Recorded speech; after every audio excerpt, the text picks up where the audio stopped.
FNCS Opens is now over and we have all of our teams going through to groups. We have big names like Mongraal missing out on group stages. Does this mean his FNCS is over? And do I think Mongraal could retire over this? We also have some big teams being contested in heats. We have Clix and Peterbot both confirmed to be contested.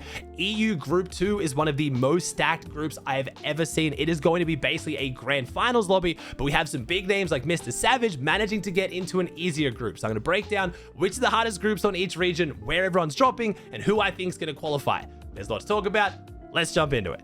Before we get into talking about groups and who's contested, who I think is going to qualify, we got to talk about who didn't make it. And biggest of all, we have Mongraal, Nako, and Turtle not qualifying two groups. They came 260th overall. They needed top 99 to make it through. They got roughly about half the points they needed. So it was an extremely rough tournament for Mongraal. They tried to go pump power on day 2 after a kind of sketchy day 1. They needed to get about 400 points on the second day. So I understand why they wanted to try a different drop, try and pop off, see if they get big points. But it just seemed like they didn't know how to play pump power that well. They didn't make it off spawn enough. They were dropping on the low loot density side every single time, and it looked like a nightmare. They made it to a few end games, but it just was nowhere near enough points, and it was just overall a terrible tournament. There's not really any other way to put it. Mongraal, Nako, and Turtle kept good vibes. They're as good as could be throughout the whole tournament. Even at the end, it was like, yo, GG's guys, thanks for playing. Like, there was no toxicity. There was no yelling at each other. I love the maturity, but yeah, not much went right for Mongraal's team. So what does this now mean for Mongraal? Is he out of FNCS? No, he can still play the last chance qualifier. Will he be playing with Nako and Turtle?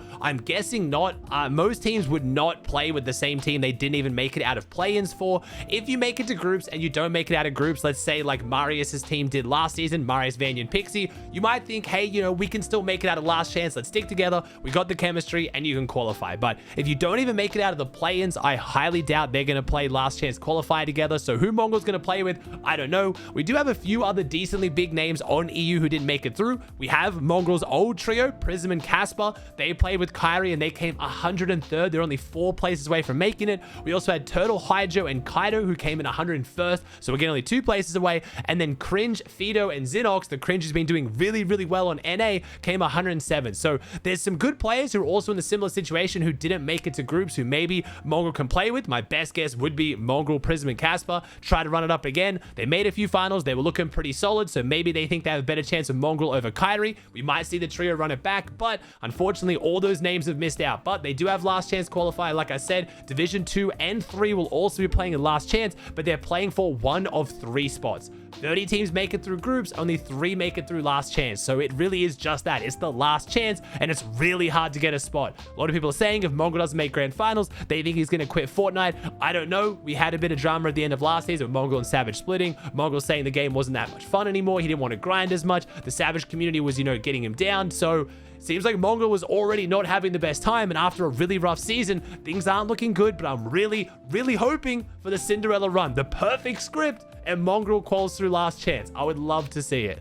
Like I said, pretty much every big team did make it through on EU and NA outside of those ones that I mentioned. On EU, we had Vanya, Pixie, and Marius coming in first on over 1,000 points. We had Vico, Veno, Flixie out of their new mountain split coming in second on 934. And then we had the Frenchies, Akira, Kurama, and Werix come in third. Now, all the other big teams you're expecting here, like Malibuka's team, Mr. Savage's team, they all made it through, and I'll talk about which groups they're in a second and who I think is going to do well. But moving over to NA play-ins, we didn't really have any big upsets, at least that I can think of. We had Peterbot, Ritual, and Cold absolutely decimate 1,592 points. That is now the all-time 2-day qualifier record points from a team.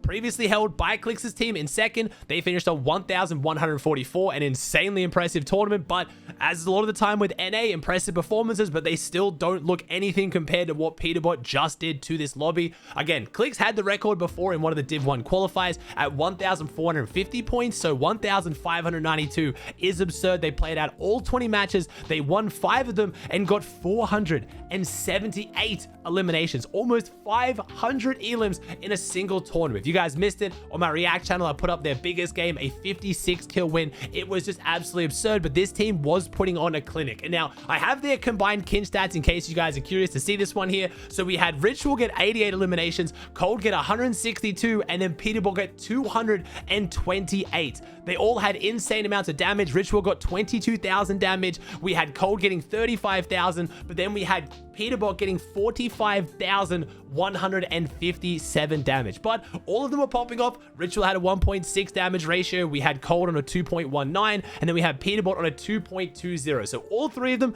putting in pain again. And a lot of people like to point at Rituals, oh, he didn't get anywhere near as many elims. But if you were watching my watch party of the tournament, you know how many times Ritual and Cold as well clutched up for Peterbot. My man was playing absolute pure aggression. I even saw Ritual and Cold reboot Peterbot in an 8-tick, get his body down a mountain, get him back into the game to go on and win. Like, it was just an insane effort from this trio. It was super fun to watch, and it has them looking very dominant going into groups, but they're contested.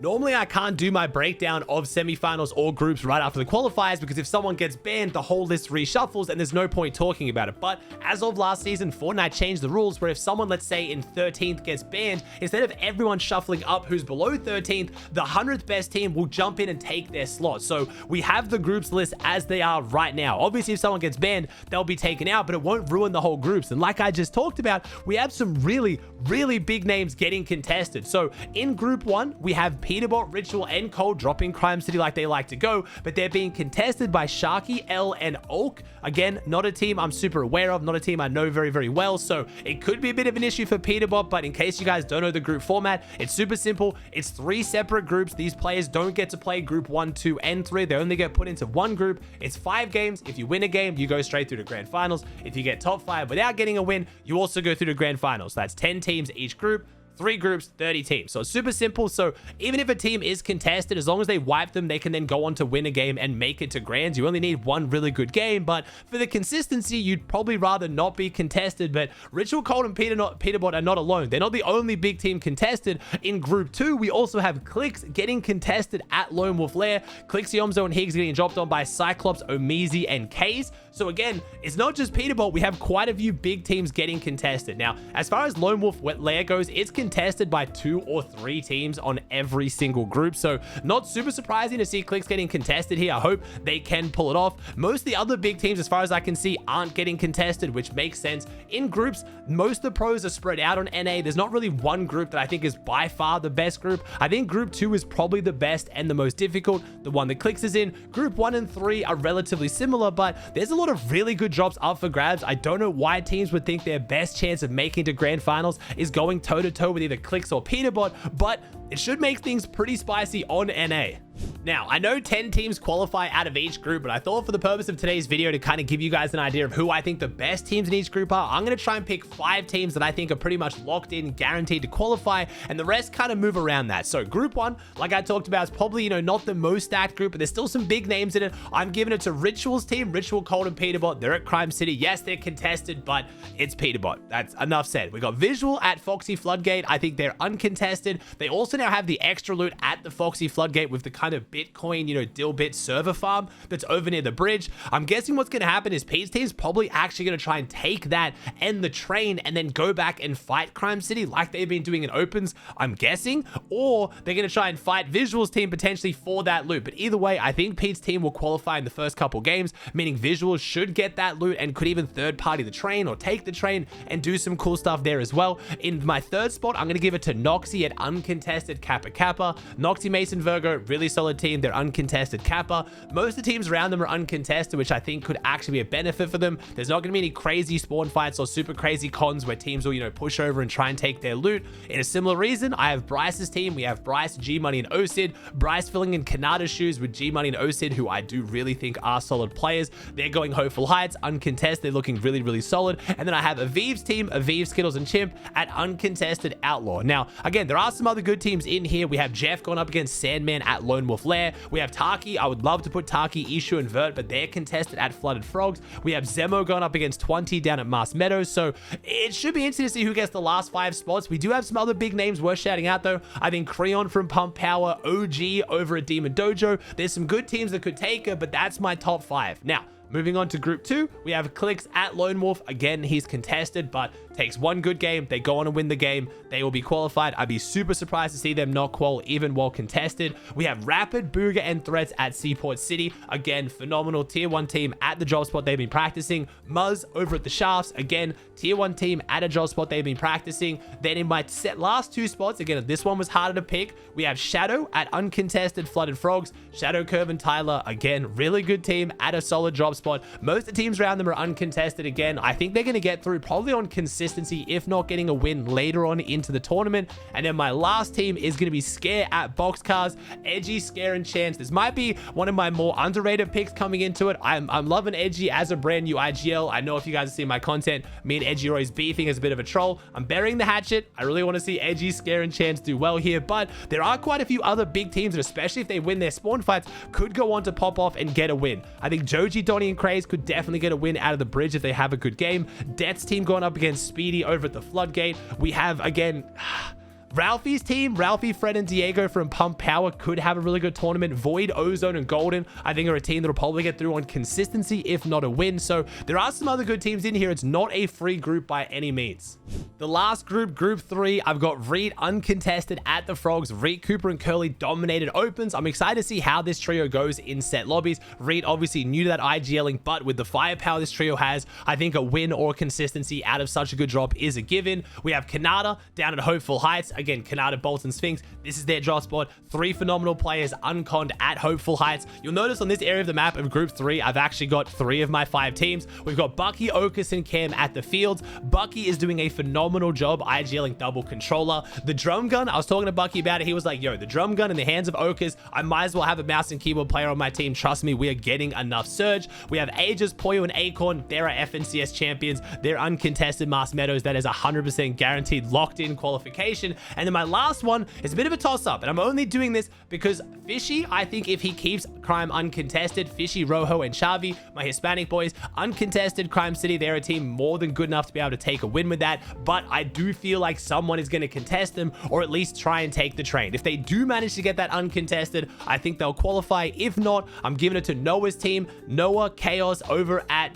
contested Seaport though. So Swift, Loz, Mavericks, and Breeze. I'm gonna be honest, I don't know anything about this trio, so them contesting Noah, Chaos, and Kaz could go super messy. It could go south, but I think Noah's team could come out on top there. I think they definitely could qualify. There are some other good teams in this one as well. Again, we have Seek. Seek is contested by Cosmic over at Kappa. We have 2 teams I haven't heard too much about conning at the Shafts. We have 3 teams contesting Lone Wolf and 2 teams contested over at the RV. So I think Reed, Cooper, and Curly are going to have a field day just third-partying whatever those fights are. It could spill over into Flooded Frogs, but Reed's team held their own against another phenomenal team at Flooded Frogs previously. So I think teams of this caliber shouldn't be too much of an issue for them as long as they can hold down the borders of their drops and lock it down. So again, top 10 qualified, but I kind of wanted to keep it a top 5 because after the top 5, it gets a lot messier and it's just a lot of names that maybe you haven't heard too much about. Now, moving on over to EU, we had one group that is just ungodly. Group 2 on EU is like the Avengers. I don't even know how this happened, how we could have such unbalanced groups. And don't worry, Mr. Savage is not in that group, but Group 2 is absurd. I'll go to the start though. I'll start with Group 1. Group 1, I think, is probably easier than Group 3. I think it probably is the easiest group, but again, 1 and 3 are a bit interchangeable on EU, but Group 2, just ridiculous. So Group 1, my top 5 is I have Vanya, uncontested at Flooded. They've been a top 3 team all season, just without a doubt, guaranteed. We are not going to last chance this season. This team is qualifying through groups. I'm just too sure of it. We have Tayson, Chicho, and Hriss. They're uncontested Crime City. They're not getting the train. Kiddo, Volko, and Cringe are going to make the play for the train. I kind of want to put them in my top 5, but I haven't seen how that plays out enough where the teams are going to try and grief them or how they're going to go, because this is kind of like Peterbot's open strategy. Again, if you watch my React video, you've seen they drop on the Dilbit farm, then they go straight for the train, and then they just fight after that. They could third-party Lone Wolf. They can third-party the Shafts. It's going to be interesting, but I'm going to keep them off my top 5 because I'm just not 100% sure how that's going to play out. We've got Giras over at Canyon. They're uncontested. It's not the greatest drop, but Giras is a phenomenal team. They've got a team contested on them, the mount next to them. I think they can definitely make this one work. We have X-Sweezy's team, the Frenchies at the RVs. They've got Podesai, Artskill, and X-Sweezy have the entire RV split to themselves. There's not too many teams conned around them. I think they're going to be third-partying Lone Wolf a lot. They were the team that were third-partying Malibuca and Veno's Lone Wolf fight a lot. So I think against Waze and Fire Hunter, they'll definitely be making the most of that. And then we have Shaco's, another Frenchie team over at uncontested Seaport. So we'll see how we go. I could definitely see Kiddo doing potentially better maybe than Giras's team, just because if they make the train work. But top 5 on Group 1, pretty standard. Group 2, I can't keep this down to less than 7 teams because, again, I'm going to talk about it. The 7 teams I've got picked on Group 2 is Vico, Malibuca, Chap, Queasy, Blaha, Feroxy, and Cami. Like, 7 of the best teams on EU right now, by the way, and all of them are uncontested. So the last 3 spots remaining on Group 2 is going to be a nightmare, because I can't see any of these 7 teams not making it through in any other group. Maybe in this group something goes wrong, because again, there's only 5 wins and 5 consistency, and right now all 7 of those teams are uncontested, which is great. But there's other phenomenal teams still in Group 2 like CZB who are also uncontested. So we've got Vico going their usual mountain split, the new one you haven't really seen yet in set lobbies, but it's been going well in opens. I talked to Venno about it. He likes it a lot. We have Malibuka going Lone Wolf. Again, no surprise there. Chap's team is going to be going Crime City. They're trying to lock down the train and Crime City. Bit of a Peterbot motion. We'll see how we go. We've got Queasy, uncontested Seaport. Queasy's looked phenomenal this season. Surely he gets hired early and gets a win. Blaha is going the bridge, uncontested as well. Phrodoxy is going Mast Meadows, and I talked about this recently. Now, Savage and Phrodoxy were hoping to not get in the same groups. Phrodoxy even went so far as to say he's going to coach Savage off spawn in Group 3 because teams said they were going to drop on them. Ziandi said he was going to drop on Mr. Savage. Phrodoxy said, I will be live coaching him at Mast Meadows. Ziandi decided to leave the drop, so I'm kind of hoping we do see Savage potentially make it to Grand so he can play Mast Meadows, but I don't know if Phrodoxy's going to make it. My man is in a very, very tough group. I'm loving the sportsmanship from Phrodoxy. It is a bit of a play to keep your drop locked down in Grands, teach another team how to go there, make sure they hold it down in a different group, and then they agree not to drop on you in Grands. It's always been a bit of an area of contention. Some people don't like it. It sounds a lot like, you know, just collusion and picking drop spots, but that is a big part of Battle Royales. A lot of teams do this. It is smart gameplay. You can decide whether you're okay with that or not, but we'll have to wait and see. Nothing stops Mr. Savage from turning around and dropping on Phrodoxy and conning him in Grands. It's just a gentleman's agreement, so at the end of the day, I'm fine with it. We'll see how it plays out. Then we have Cammy at uncontested boxcars, but that's 7 teams of 10, and there's still so many big teams in Group 2 that could easily get through as well. I'm really scared that at least one of these big teams doesn't make it through. Last but not least, we have group number 3. I've gone with Thomas HD, uncontested at the fields, right next to Mr. Savage, uncontested Mast Meadows. Like I said, we did have Ziandi who wanted to drop on Mr. Savage at Mast. He ended up changing his mind. He's now going over and contesting Toos over at Outlaw. That means potentially if that goes poorly, we could see Ziandi's team come back and drop on Savage. Does scare me a little bit that he originally said he wanted to go Master. Now he's gone to contest someone else at a worse drop. We'll have to see. Savage, Vidil, and Rezon, especially being coached by Phrodoxy, is going to be quite scary. It is worth mentioning though, if Phrodoxy doesn't qualify out of Group 2, what is his incentive to try to help Savage in Group 3? Maybe so he can get through Last Chance. I don't know. We'll have to see. But even without Phrodoxy's help, Mr. Savage and Rezon and Vidil have a lot of experience at Mast Meadows. Mr. Savage is picking it up, so they're still a very, very scary team to go up against. Outside of that, I have Wheat uncontested at Magic Mosses. The loot at Magic Mosses is incredible. They have it uncon. It's a really, really good underrated trio. Then we have Trulex, who's uncontested at Foxy Floodgates. Noah and Shark had a bit of a slow start in the qualifiers. Play in day 1. They were off the pace, but play in day 2. They brought it home. They were firing on all cylinders. We have one of my favorite and most underrated teams on EU, Pix. Pix Diamond Damas won one of the Division 1 finals so far this season at uncontested Pump Power, the drop they know and love. That's guaranteed top 5 for me. Now, I do want to put a kind of notable mention here for Pink. Pink has been playing really well this season, just came top 2 in the last Div 1 finals. He is contested right now by Akira, Kurama, and Werix. I think Akira would be also on my list if they weren't contested. I don't know how this is going to play out. If Akira drops on the south side of Dojo down off the mountain, maybe third party's the bridge, maybe third party's the fight over at Seaport, Pink could do phenomenally well. If they straight 50-50 each other at Demon Dojo, then I think neither of them are going to qualify, but we'll have to wait and see. We do have some big spawn fights in this group. Like I said, we have Ziandi up against Toos over at Outlaw. We have Yanis versus Anas at Seaport. We have Kenti versus Marco on the mountain next to Savage, which Savage's team could definitely third party or try and steal some loot from. But overall, this group's looking pretty solid. But again, Group 2, both EU and NA, I think are the most stacked. So Group 2 is going to be the one to watch for both. Now, again, these are on separate days. Group 1 is right around the corner. It's only a few days away. Then we've got a bit of a break before Group 2 and 3. It's kind of just how the scheduling works.